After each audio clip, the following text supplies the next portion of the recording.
pala. Hi, Sugod Warehouse again sa Dropify Year 2. Samahan niyo ko today kasi today aalamin natin kung totoo bang naus na yung dropshipping. Alamin natin kung ano-ano yung mga bago sa Dropify at totoo bang kumikita pa yung mga dropshipping ngayon. Kasi alam natin na affiliate marketing na yung uso. So, para masagot yan, sasama ka dun sa loob. Halika, sama dali. Ay, naalala ko to last year. Dito daw binabagsak yung kanilang mga hanash. Hanapin natin si Sir Mike. Sir Mike! Woohoo! Tingnan niyo yung warehouse kasi ang laki. Hindi ako maririnig ni Sir Mike. Sir Mike! Ay, Ma'am! Baba ka na dito. Anong ginagawa mo dyan? Bongga! Welcome na back ako dito sa ating warehouse. Nagulat ka, sir. May bakla na naman Oo, dito. meron. Ang ingay, no? Ang ingay talaga ni Ma'am. Anong gagawin natin today, sir? Actually, wala akong alam kung anong gagawin natin today. Ay, mag-ready ko sa mga questions ko. Handa tayo dyan, no? Kahit gaano pa kainit yan, sasagutin natin. O ngayon, update muna natin sila. Ano ba ang bago sa dropshipping or sa Dropify? Ano yung mga improvement from last year na nakita nyo? So, ready na, sir? Ready na. Saan tayo umpisa, sir? Bongga, ang dami. Actually, parang nadagdagan, sir. Dumami talaga. Unahin natin yung catalog natin na Sleep Essentials. Actually, from yung inventory natin na nasa 8 million, ngayon nag-up tayo to 17 million. Taray, dumoble. Okay, syempre, alam naman natin, no, pagka may demand, dapat magkakaroon tayo ng supply. And side by side, hindi lang yung demand ng tao, but syempre, dumadami yung dropshippers natin. So, kailangan magtaas tayo. Pero may tanong ako, sir. Kung halimbawa, last year ay ganito yung dropshipping, ilang percent ang nadagdag this year? Siguro, I would probably say, umabot ng around 400-500% increase. Ano pa ba yung catalog na mabenta hanggang ngayon? So, ang mabenta pa din ngayon, which is, syempre, hindi mawawala, sleep and bath essentials. Pa din yan, ayan. So, ito ang mga bed sheets natin. Kasi hindi kami nagsasabi ng, oh, ganito, quality nito, ganyan. Kaya meron tayong mga warehouse tour para sila mismo makakita, mahawakan nila. Pwede na. Yes. So sila mismo na dropshippers, pwedeng pumunta dito. Ayan. So sila mismo nagsasabi, SM quality. Kasi yung mga ganito na... Ayan, sige, actually, go. nakita ko na For to the last go. year. Ay, oo nga. Oo. Same. True. Amoy bago. Amoy here at...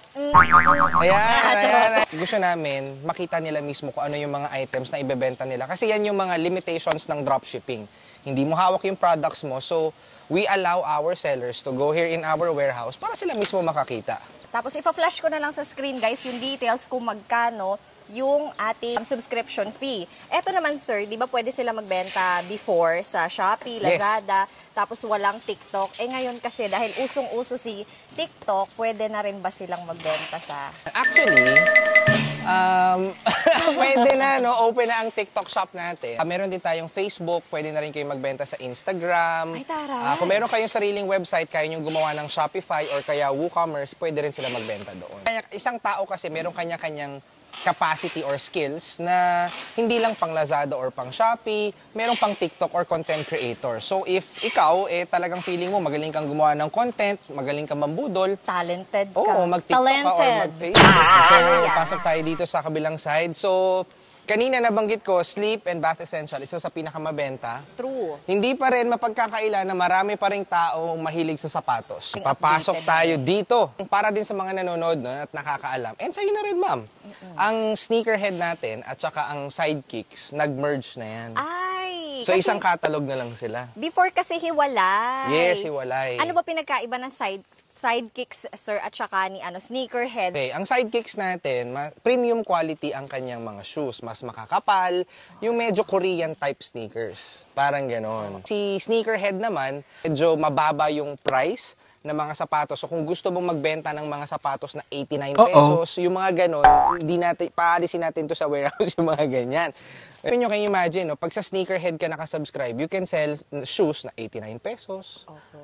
95 pesos. Tapos, binibenta yan ng mga dropshipper around 299, 399. So, ang laki ng pwedeng margin and markup na makuha nila. Sneakerhead to. Sneakerhead to. Yan. Yung sidekicks natin, nasa kabilang side. Tulad nito, ayan. Bubukas tayo ng isang sapatos. Baka pagalitan ako. Kaya naman may pa-freebie dito, sir. Ayan, Charot. Ayan. Bubuksan. Ayan. May mga ganyan tayong shoes. Oo, Ayan. bet ko yan. This one. Tapos makapal pa yung ilalim niya, tapos malambot. Yan ang mga uso ngayon sa mga tao. Pahingin size 9, sir. Pero hingi lang talaga. Oo, Charot, sige, joke sandali. lang. Bisita pala. Meron pala akong sinama. Okay, sino ba Na-meet mo yan? na to. At ito yung living proof. Living proof na Ayan, talagang, ay, saan punta yun? Huwag ka lumayo. So may makakasama kami today. Isa siya sa mga dropshippers ng Dropify at friend ko to. Nabudol din natin na mag-dropship talaga. Yes. Ito ay isang introvert, YouTuber, matalino, madiskarte, grabe. Hindi ko rin in-expect na buboom yung kanyang shop, walang ginagawa, pero kumikita sa sidekicks at saka sa sneakerhead. Tatawagin ko na yung aking friend na si Andy Carranza. Nahiya siya. So Andy, chika mo naman sa amin kung ano yung mga mabebenta sa'yo na item. Ipakita natin dito yung design. Kung makikita mo, ha? Oo, sa dami. Sa laki ng Oo, warehouse sa laki din. ng Si Sir Andy ngayon ay first time na nandito sa warehouse. No? Binibenta niya ang mga sapatos natin. Pero first time niya makarating dito. So Sir Andy, ano ba ang first impression mo sa ating warehouse? Ang laki ng warehouse. Akala ko kasi isang ganun lang siya. Yun pala, meron pa lang siyang isa pang part. So, meron tayong 1,500 square meters na dalawa magkatabi. Sa pag-iikot mo kanina, nakita kita, nag-iikot ka, nakita mo na ba yung mga binibenta mong sapatos? Nakita ko na, especially ito. Ito. Ayan, ito pang so babae meron ito. na isa. Ito yung trending mo, di ba? Ayan. Ito yung isa sa mga nag-trending na sapatos sa akin, pang lalaki to. 0600 for white, Ayan. 40. Isa to sa mga unang nag-trending na sapatos sa akin, guys. So, ang nag-promote nito ay walang iba ang Mima ng Bayan, ang grade 2 ng Bayan. Jo Marie. Si Jo Marie, yan. Ano, yung quality ng sapatos. Teka, ganyan yung binabato. Binabato niya. ganyan, ganyan. Yan, ito siya. Magkano yan? Binibenta ko siya sa kay TikTok ng 399. Huwag na nating i-ano. Oo, kung magkano talaga. Kayo dyan, no. Actually, may gusto ko itanong dito sa friendship ko, Sir Mike. Oh. Chismis natin kanina kung how much is the key to success? Ayun na nga. Actually, kahit ako hindi ko alam kung magkano kinikita nila. Hindi No? makita? Sarap. Hindi ko tinitingnan. Baka kasi gusto ko na rin mag-dropshipper. Hindi, totoo yung mga binabanggit ng mga previous dropshipper na umaabot ng nasa 50,000, mga ganun yung passive Net income na. yan? Oo, net na yun. Ayun na yung as in pumapasok sa bank account ko. Ano ba yung secret, sis? Bakit ka kumita ng ganon, ng 50,000? Ito talaga, seriously, wala siyang ginagawa. Dati kasi ang sipag nito mag-live. Eh ngayon, hindi na nagla-live. Oh, anong secret? Una, syempre, pag tanggap ng shop, kailangan i-hands-on mo siya, i-optimize mo yung lahat ng items na meron ka doon. Oh, optimize, search. Ano yun? Ano yun? Kailangan malaman yun. Ano ba yung optimize? Next. Yung nagturo sa optimize, ang word na optimize siya. O, diba, sabi saka ko yung sa natutunan. Ayun nga. YouTuber din kasi Nag-YouTube ako, pero lahat na ina-upload kong video, assist lang yun. From video na kailangan palitan yung file name, in-apply ko ngayon siya sa mga pictures na nakuha ko sa dito kasi Dropify. And aside from that, i-share natin yung journey mo na kumukuha ka ng affiliate. Kasi yung pinag-diskusyon na natin kanina, anong pipiliin mo? Mag-affiliate or mag-dropshipping? Kasi may mga nababasa ako na laos na si dropshipping. Sir. Diyan sa issue na yan, na sinasabing laos na ang dropshipping. Alam nyo ba guys, si Dropify lang ang halos buwan-buwan naglalabas ng successful stories ng mga dropshippers natin. Kung laos na ang dropshipping, dapat wala na yan. Ang dropshipping naman is basically online selling. So pag sinabing laos na ang dropshipping, laos na ang online selling. Which is, hindi mangyayari yan eh. Ngayon pa lang talaga nagbo-boom ang online selling dito sa Pilipinas. Actually, hindi pa nga daw natin natatap talaga ang mga market. So, maraming opportunity for us and lalo na sa inyo kung interesado kayo mag-start ng online business to do it now. Siguro what they don't understand is yung concept ng dropshipping. Yeah. Na feeling nila, pag walang puhunan, as in wala talaga. Pero yung sinasabi namin na walang puhunan is walang puhunan dito sa stocks, hindi kagaya ng iba dyan. May puhunan pala sa stocks, may subscription. Charot. So ang ginagawa niya, kumukuha siya ng affiliate. Imagine, nagbabayad siya ng subscription fee. Ang ginawa ni Andy kasi, in fairness naman kasi sa'yo, in-embrace niya kasi yung concept na magda-dropship ako, 1 year subscription. So ilalaban niya ng isang buong taon. Ilang months ka pa lang nung hindi ka kumita ng ilang buwan. Yung totoo. In totoo, hindi, mabilis lang. Kasi ang pinaka natagalan talaga ako is yung pag-optimize ng product. Kasi ako lang talaga yun eh, nag-edit lahat ng, ilang piraso yan, ang dami niyan, no? Tapos nasa shop ko is nasa 125 yung naka-active. Doon ako natagalan. After nun, mga 1 to 3 days lang yun na. Pumasok ko na kong benta, tapos hanggang sa pinromote na nga ni Jomar, tapos yun, dire-diretso na siya hanggang ngayon. Masipag din kasi to. Nagla-live siya araw-araw, hindi siya nagla-live ako. tumitigil.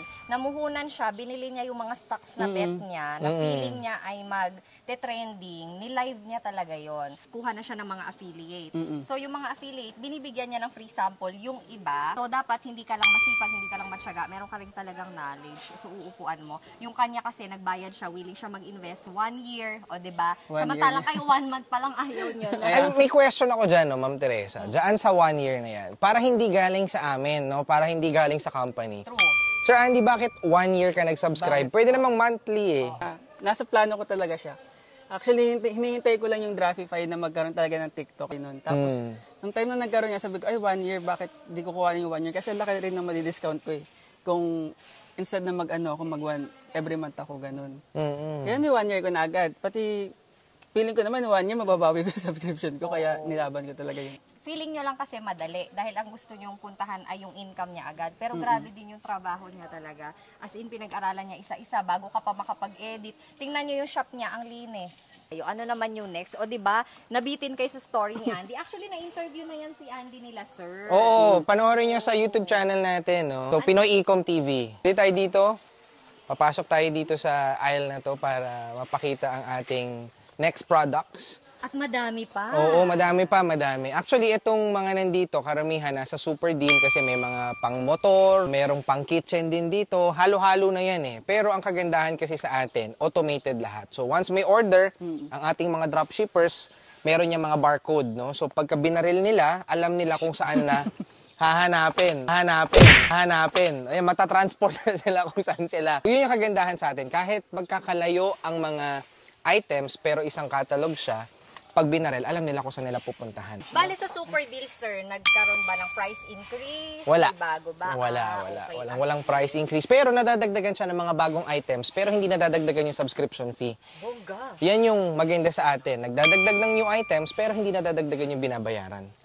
Yung bago na i-feature din natin dito, doktor naman siya. Oo, volunteer siya sa isang public health. Ibig sabihin, kahit na alam mo yon na meron established ka na, pwede ka pa rin magkaroon ng side hustle eh. Kasi meron siyang dreams talaga na tumulong sa ibang tao. Hindi lahat ng tao ay para sa dropshipping. Kung papipiliin nyo kami, dropshipping or affiliate marketing? Yan. Yan yung mga mainit na katanungan. Ano sir sa'yo? Affiliate or dropshipping? Siyempre, hindi ka magiging bias for today's Hindi video. ako bias, no? Pero sa totoo lang, pipiliin ko pa rin dropshipping.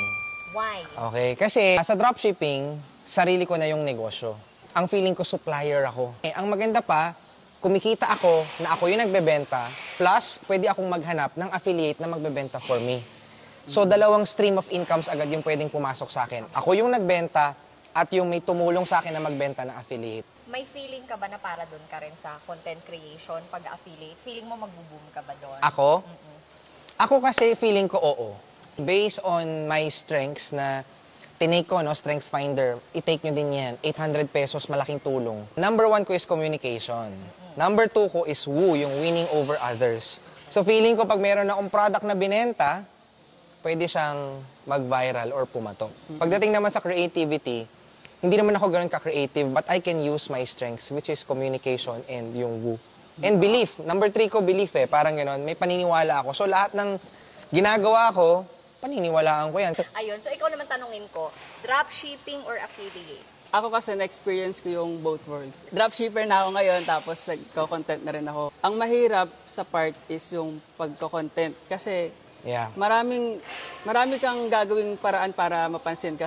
Hindi siya one time, big time na biglang boom yung ano mo, yung product na inaano mo. Pag nagko-content ka or nag-affiliate ka. While naman pag nag-dropshipping ka, then meron kang way para i-push pa yung mga product. Tapos, ayun nga, pwede kang makakuha ng mga affiliates na pwede magbenta sa'yo, makatulong sa'yo. Kaya ang pipiliin ko pa rin, Dropify o dropshipper. Ganun. So, dahil ako nagtanong, baka gusto nyo kong tanong. Ikaw, ma'am! Ako naman, siguro, pipiliin ko pa rin for me dahil alam nyo naman na talagang love ko yung pagko-content. Yes. Sa side ko, dahil sabi ko nga, hindi lahat ng tao is for this, for that. Meron talagang meant to be sa mga dropshipping. Meron ding meant to be for affiliate. Hindi naman pwedeng, ay tara lang, dropshipping na tayo lahat. O tara lahat. Hindi pwede. So ako, pipiliin ko naman is mag-affiliate pa rin ako. Why? Kasi nga, masaya ako ng ganito, kumukuda. Masaya ako na nagko-content and yung iba walang ganong power. Yeah. Walang ganon na kasipagan, katsagaan na mag-content, especially sa nyik-nyok. Tamad lang ako dun sa mga ginagawa nyo, yung mag-edit ng photos. Yeah. Yun. So sa mga office works, medyo tamad ako dyan. Kanya-kanyang strength lang talaga siya. Ano? Kung mahilig ka talaga sa content creation, why not push mo yung affiliation? Pero kung nasa back-end side ka na mahilig ka sa mga detailed part ng dropshipping, doon ka talaga. Oo.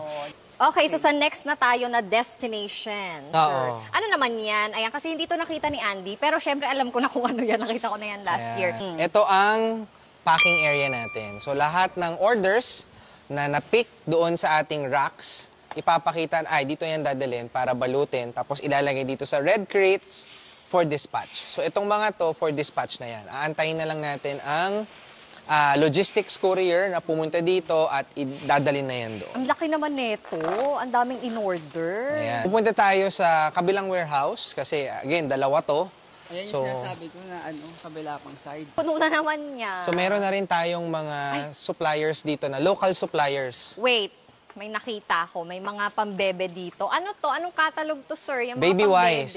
Baby Wise. Yes, yan yung mga strollers natin. Ang taray. Actually, isa yan sa mga mabenta. Tsaka sobrang mura niya. Ang laki ng pwede yung margin talaga pagka binenta niyo ganyan. Tsaka, lahat ng mga products natin, before natin yan i-release, bago to na-display dito, na quality check yan, pati gulong. Okay. Tapos bago to i-pack naman, i-quality check ulit yan, just to make sure na okay natin mapapadala. Pero syempre, 'di ba, meron pa ring pagkakataon na baka may defect, baka minsan inaantok yung ating mga staff. So may mga ganong instances. May minsan, 'di ba sapatos ako? Yeah. Tapos bigla sila nakaka-receive ng sandok. Sabi, ba't nag-sandok yung sapatos in order ko? Tapos, ayun, kaya gusto ko rin pumunta dito. Ayan, para makita ko to. Ay, may mga CCTV talaga. Oo. Para kitang-kita nga naman kung saan nagkamaling part. Which is, napaka-okay nun sa At mga For me kasi, wag nyo nang gawing complicated ang buhay. Kapag ka nagkamali, ayusin na lang. Kasi hindi nyo na pwedeng, ba't kayo nagkamali? Ikalkali na CCTV. Wag na kayong pumunta sa mga ganong point. Solusyon na agad. Anong gagawin mo? Nagkamali ang warehouse. Ganun talaga. Kahit kasi kayo ang humawak ng sarili nyong business, magpak kayo mag-isa, magkakamali kayo. Yes. Wala pong perfect. Lahat po. So, ang gagawin nyo na lang, solusyonan nyo na. Anong gagawin? Replacement, refund, bigay nyo na sa customer para walang chuchu, move on. Ganon. Yes. Tsaka walang negative feedback. Totoo. Kaya lang naman sila nag-negative feedback kasi wala tayong solusyon na binibigay. So speaking of products, meron na tayong mga local suppliers din na nagbibigay ng products sa atin, nagpinapabenta sa mga dropshippers natin. So may mga ganyan tayo, bamboo, meron tayong mga furnitures. Ayan. So yung mga furnitures natin, ready-made, eto mga gawa na siya. Ay, mga aesthetic. Oo. Yung mga aesthetic, mga mahilig sa mga aesthetic dyan. Bamboo fiber products. Pwedeng kape, sugar, creamer. Ito mas maganda ang color gray. Oo. Color gray. Ay, itong cream. Parang ma-dirty white. Team kahoy. Tingin ka ako. Yan daw ang mga patok ngayon, yung mga ganitong kulay. Cream, taupe, white. Dito sa right side naman, mga na to, na... Condiments. Oo, pwede. Oo, make-up, lalagyan na ng make-up. Pero na siya, nakagawa, assembled na. Kasi sabi nung supplier, ayaw na nila ma-hassle yung mga mag-a-assemble. Kasi sir, nakakainis. Pag bubili ka sa Shopee, sira na yung mga screw bago ma-assemble. Or kulang. Kulang. Lalo na pag babaeng kagaya ko mag-assemble. Ay, dismay. Ganito. Tapos ito, bago din to. Meron na tayong mga helmets, mga motor oils, Care of Motovista. Isa sa mga, yan ang supplier natin sa mga ganito. So, andito na ang Motul, Aeropack, Lucas, ROC helmets. Ayan. Nasaan ka talaga? Super deal ito. Super deal Ang din. dami sa super. Ang dami sa super deal. Oo. Ay, may skincare kahinaan. Correct. Ay, may Super deal din yan. Ang bongga naman ito, Barney. So may mga branded goods tayo na pag nag-super deal sila, pwede Lazada, Shopee, Facebook, Instagram, TikTok, bahala kayo. So hindi lang ito, may mga ibang brands pa tayong paparating. If you're familiar with Glico, dito may isang brand kasi Japanese, Pocky naman. So para siyang biscuit na may chocolate sa ibabaw. Nako, contract signing na rin natin, nag-partner na rin sila. So maraming mga brands ngayon. Super deal din. super deal din siya papasok. So, pwede naman silang pumili, sir, kung ano yung gusto nilang ibenta lang na item sa catalog, right? Oh, actually, ang maganda din sa super deal, lalo na kunwari, ang ibebenta mo, ipupush mo, ila-live sell mo mga brands, mabilis sila mag-restock kasi meron silang ready items na nasa warehouses nila. Yung biscuit na Pocky, once yun ang naubos mo, ang bilis mag-request. Margin, tapos ila-live sell mo. Kagandahan sa TikTok, wala kang kalaban eh. Pag nag-live sell ka, nag-check out sila, yun na yun. Paano ka lalaban sa price war at magda-dropshipping ka, syempre mas mahal daw, Yes. tapos takot silang mag-subscribe dahil maraming products na mas mura sa atin sa market. Actually, mga dropshippers na rin mismo ang sumasagot niyan. Kasi meron kaming isang exclusive group chat ng mga subscribers. Nandun ka ba? Wala. Okay, O, diba? tama. Wala siya doon. Pero kumikita yun lang, basta maganda lang siya sa isang studio. Kung saan, sila mismo yung nagpapatunay na, o nga no, hindi siya talaga price war. Hindi mo kailangan makipagsabayan na pinakamura, ganyan. Ang kailangan mo lang talaga, number 1, listing optimization, product listing optimization, tsaka search engine optimization.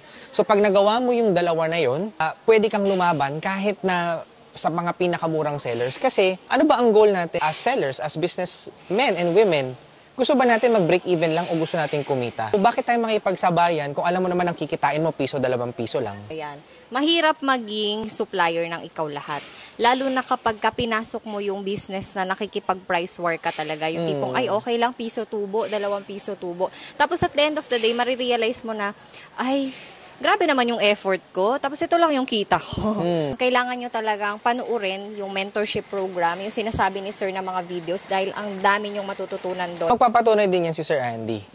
'Di ba yung sa pricing? So kailangan ba Sir Andy ang ang income mo or margin mo 20 pesos, 30 pesos lang? Una sa lahat, di ako naniniwala sa price war. Kahit wala ako sa group chat nyo. Hindi talaga. Nabo ko.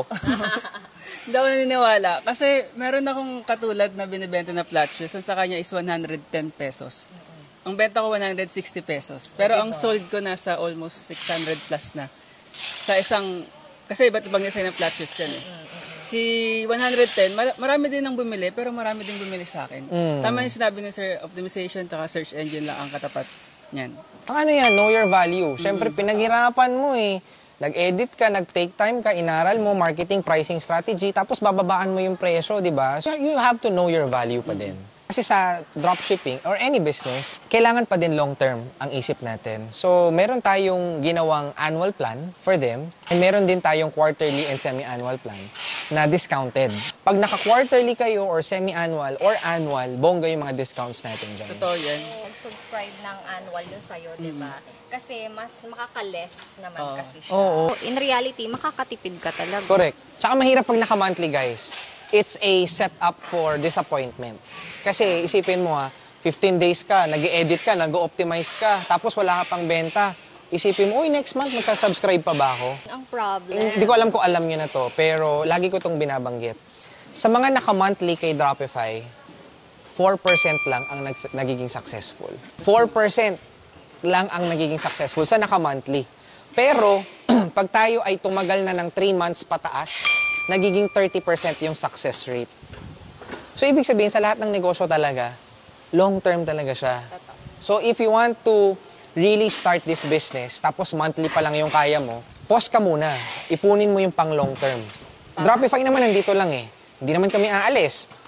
Ipunin mo muna yung pang long-term plan mo, tapos pag ready ka na mag 3 months or 6 months or 1 year, tsaka ka mag-subscribe. Huwag mong madaliin ang proseso. O, di ba ang ganda nung sinabi ni Sir? Hindi namin kayo pinupush na mag-dropship as in ngayon. Yes. O, pag-isipan nyo ring mabuti, tapos tingnan nyo muna yung Facebook page, tingnan nyo yung mga catalog, tingnan nyo rin kung ano yung gusto nyo talagang ibenta. Tsaka bumili siya ng products. Bumili siya ng products. Yun yung isa, no? Mga dropshipping kasi, dropshippers, hindi sila willing to invest ng mga products na bibilin, i-on hand nila. Dahil nga, kunwari, hindi daw sila content creators, they don't know how to create contents, pero kasi sila, sa part nila, binili nila yung products, nag-live selling sila, ang laki nung adjustment. And also guys, sa mga nanonood na rin, live selling talaga, ibang world yan. Pero pagdating din sa benta na kaya niyang dalhin sa'yo, ibang mundo rin yan. Pero last question kay Andy. Andy, magkano yung na-invest mo sa pagbili ng free sample? Sa dalawang catalog, so sticker heads pati sidekicks. Ang una ko in-avail kasi doon is yung sticker heads. Sa sneakerheads, mga 5,000 ata yung nagastos ko para bumili ng mga sapatos na ilalive ko.